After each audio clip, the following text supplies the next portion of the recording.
I'm just gonna admit it. I think action figures are cool. And I collect them.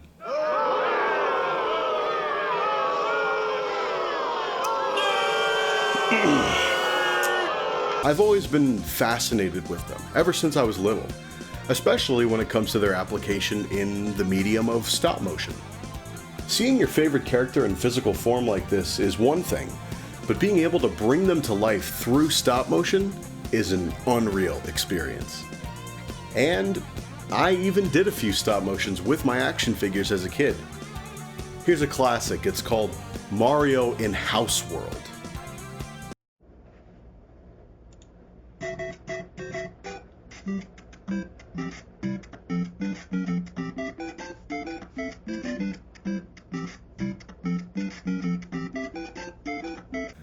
It's amazing. All that is to say though, I recently got back into figure collecting. Specifically, collecting the Jakks Pacific line of Sonic the Hedgehog figures. They make lots of great stuff, and tons of niche characters too, which as a longtime fan is really cool to see. And with this new hobby of mine, I've also gotten really into watching videos from creators who do custom figures. For me, some of my favorites are Pink GameCube, Stegosaurus Rex, and Tito the OG. All of them are super cool, super talented creators, and their videos are mainly what inspired me to do this project today. What I really like about figure customizing is the prospect of creating something that will almost certainly never be made into an official figure. So that's why today, in this very video, I'm going to be making a custom figure of Super Big the Cat. And I haven't decided yet if I want to give him a nickname or something, like Massive or Giant or something, because his name's already just like an adjective, so it might be like a clever thing to do something like that. Because this is going to be my first time ever doing a custom figure, I did a lot of testing throughout this process. If you'd like to see all that, feel free to keep watching. But if you'd rather just get to the part where I'm actually working on Big, you can skip to this timestamp here. Otherwise, let's get started. Time to go over the materials for this project. For transparency's sake, I'm going to tally the total cost of everything I used. I'll exclude minor stuff, but overall this is my main materials list. 1 Jakks Pacific Big the Cat figure, naturally. Some Milliput superfine white clay, sandpapers of varying grit density, Vallejo brand white liquid primer and paint retarder, red, yellow, blue, white, and black Tamiya brand paints, Nova Color pearlescent green acrylic medium, isopropyl alcohol, Gorilla brand clear grip super glue, and finally some Krylon crystal clear acrylic coating. God, that is really hard to pronounce. That brings our total for this project to about $103. This definitely ended up costing more than I'd realized, but a lot of these are things I'll use in the future or had lying around at home already. One of my main goals for this project was to completely disassemble Big piece by piece to make painting him cleaner and easier. I started by inspecting his body and comparing it to other Jakks Pacific figures of similar builds. I came to the conclusion that because of his larger body and limbs, the majority of him must be hollow plastic with interlocking joints. See, most Jakks Sonic figures have these skinny limbs and small bodies, so putting them together is as simple as plugging a peg into a hole. For Big though, I knew it'd be a different story. With a careful amount of pressure, I found that I couldn't remove his limbs or head from his body. So I decided to look into other methods. Inspecting the side of his body, I found the production line, or whatever you want to call it, where the two halves of his torso interlock. Thanks to the user Late Coffee Grinds on the Sonic Jakks subreddit, I was able to see what a disassembled Heavy Gunner figure looks like. Based on this, I got a pretty good idea of what Big would look like inside as well. My first thought was to try using a solvent to eat away the glue holding the figure together. To test this out, I took a Jakks Goomba figure and began cutting along the seam and using acetone to try loosening things up. This proved to be a very messy and unproductive process though. Turns out, trying to crack open an action figure like a coconut wasn't especially effective or clean. I'm going to take this time to say, if you're using any chemicals or sharp tools for a project like this, please be careful. I'm pretty confident with this stuff usually, and even I had some moments that made me a little nervous. Another method I tried involves drilling holes into the sides of the figure and using a picking tool to crack the two halves apart. I decided to test out this method on an Animal Crossing villager figure I had. Look, I know some people might think I'm crazy for this, but I personally don't care all that much for him, so he's the perfect candidate. Despite a few mistakes here and there, I managed to get him open and even glue him back together successfully in the end. The next step was to test out my materials, mainly the Milliput clay and the model paints. The first thing I did was patch the holes on the sides of the villager figure. Once the clay was dry, I sanded him down a bit and got everything looking pretty clean. All that was left to do now was test out my model paints. I just so happened to get this extra classic supersonic figure for cheap, so I decided to test everything out by making a quick hypersonic custom. I started by hitting him with my primer. Since I was able to easily disassemble him, I put the arms aside since they wouldn't change color at all. Once the rest of him was dry, I sanded down the primer a bit and got ready to paint. I mixed up some light blue paint with the paint retarder and started going over everything as smoothly as possible. For those of you who don't know, paint retarder is meant to be mixed in with model paints to slow the drying process and smooth things out more once they do. A little bit of alcohol can help with this as well. There was a moment where I messed up his eye a bit, but it was a simple fix. Once the paint was dry, I coated each piece of him in my pearlescent acrylic medium. This stuff is super nice, and as long as you don't let it glob up too much, it's totally transparent. If I could compare it to something, I'd go with that Supersonic Heroes 3-pack that Jax released a while ago. After using this stuff, I'm almost certain they used something similar to coat those figures. The last step was to take him outside and hit him with some finishing spray. And with that, Hypersonic was finished. I recently beat Sonic 3 and Knuckles for the first time, so this was a cool way to cap off that experience. This is technically my first proper custom ever, so I'm super proud of how it turned out, albeit a pretty simple one. Now that that's out of the way though, it's time for the main event.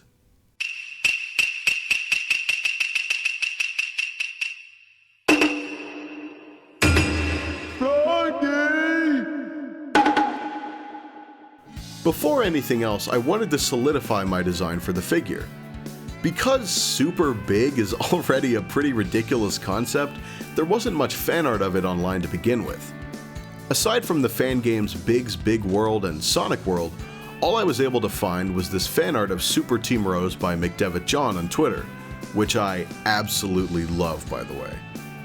The through line in all these other designs was Big turning yellow with light brown accents.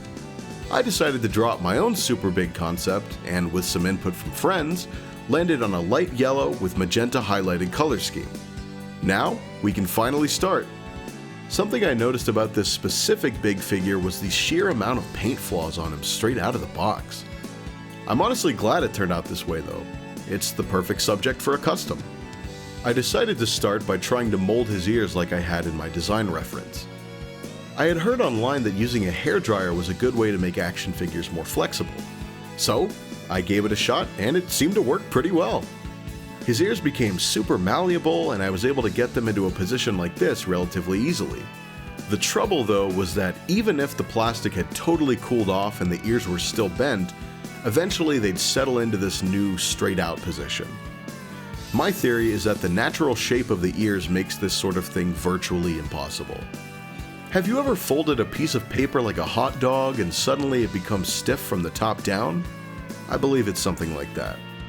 Compared to a standard Jax Big, it looks okay, but not different enough that I was satisfied. More on that later. Once I decided to open Big up, I started by drilling 3 holes into his body. One on each of his sides, and one along the seam near his crotch. I figured since he's a bigger character, making multiple holes would help distribute the pressure more evenly, so I don't stress or damage the plastic too much. Opening him up was a slow but fruitful process, right up until the end.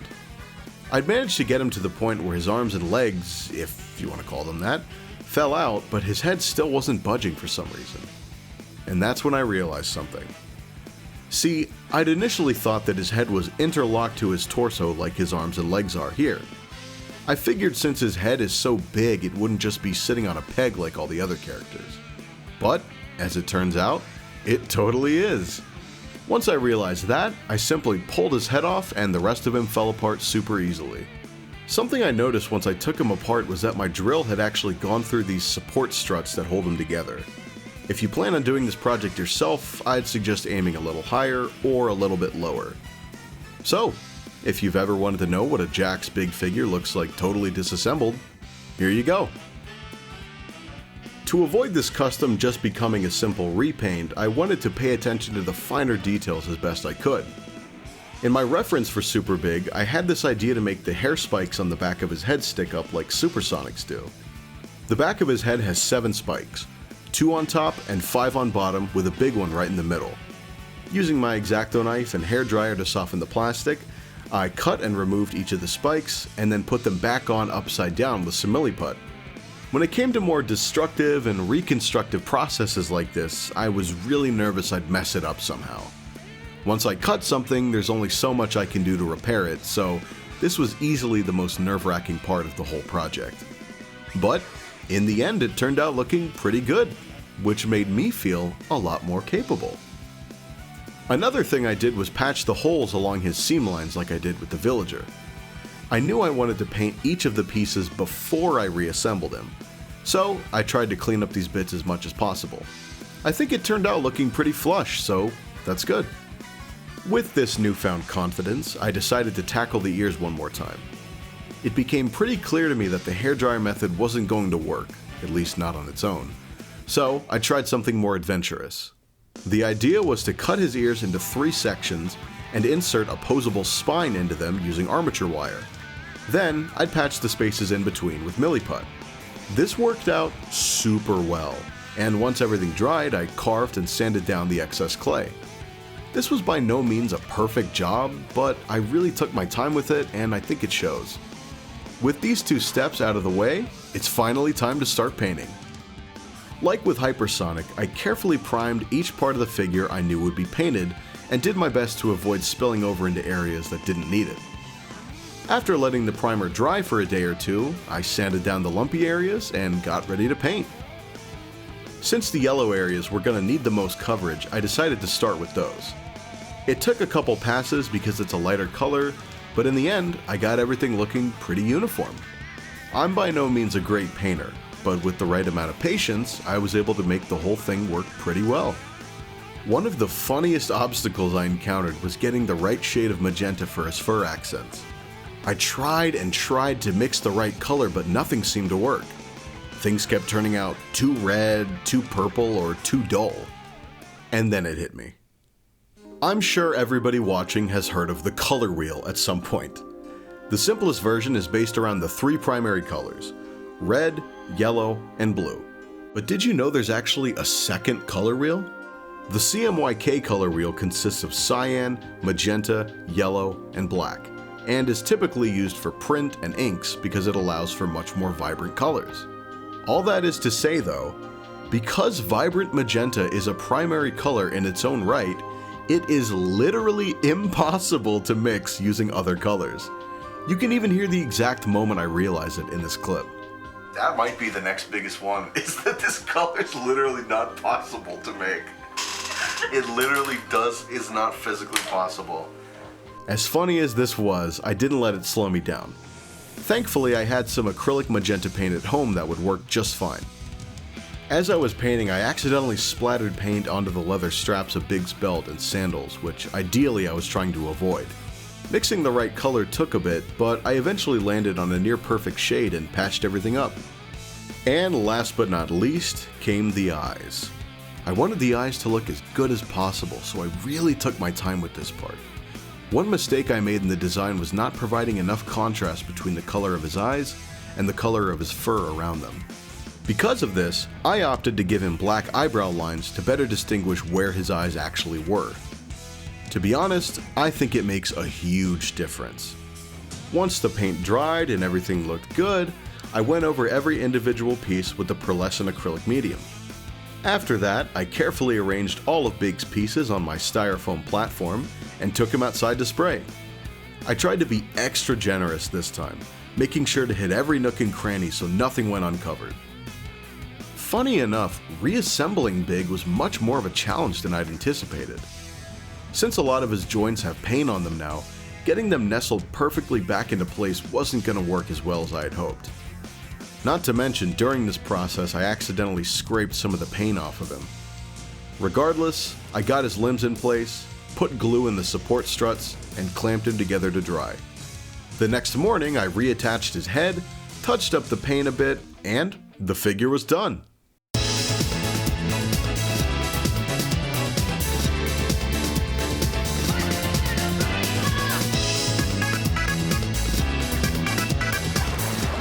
And with that, we have my completed Super Big the Cat custom figure.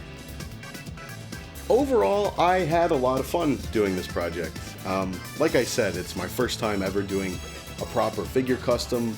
A lot of these materials were brand new to me, like the Tamiya paints, the Milliput, a lot of these methods too. I mean, like, I've never blown one of my characters, or I've never sprayed, but I think because I put so much effort into the research of, how I was gonna pull this thing off, it really paid off. I mean, I'm super happy with the result. Like, this is kind of random, but my favorite spot is like the back of his head with the spikes.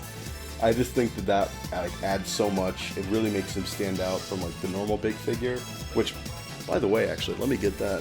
So here are the original figure and my super custom.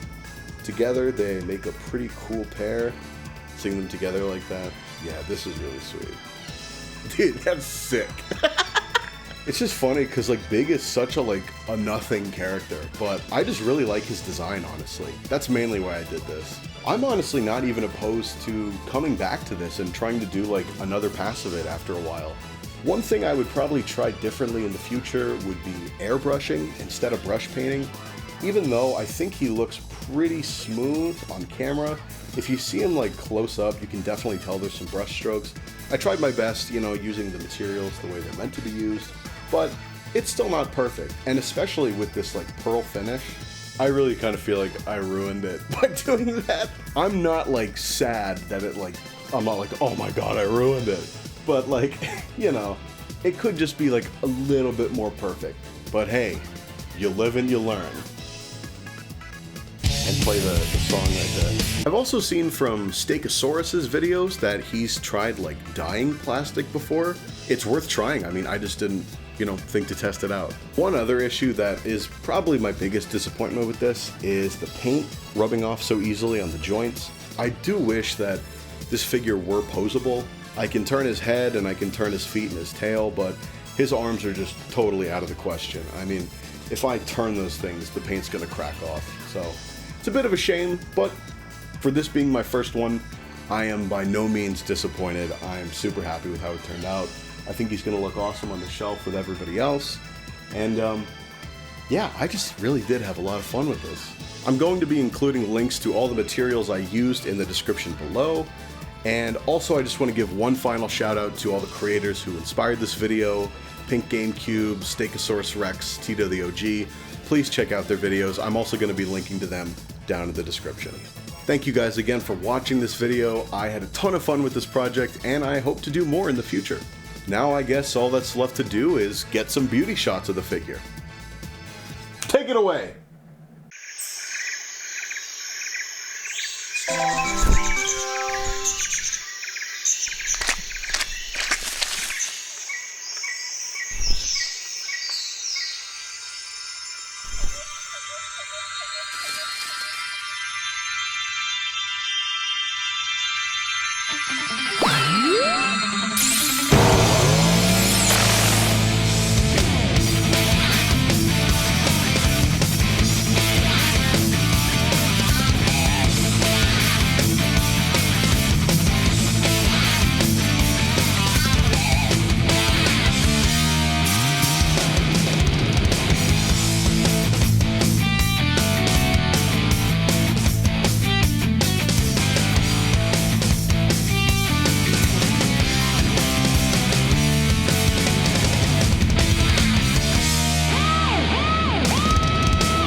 big, big, big, big, big, big, big, bigs, big, big, big, big, big, big, bigger, big, big, big, big, biggest, bigs, bigs, big, big, big, big, biggest,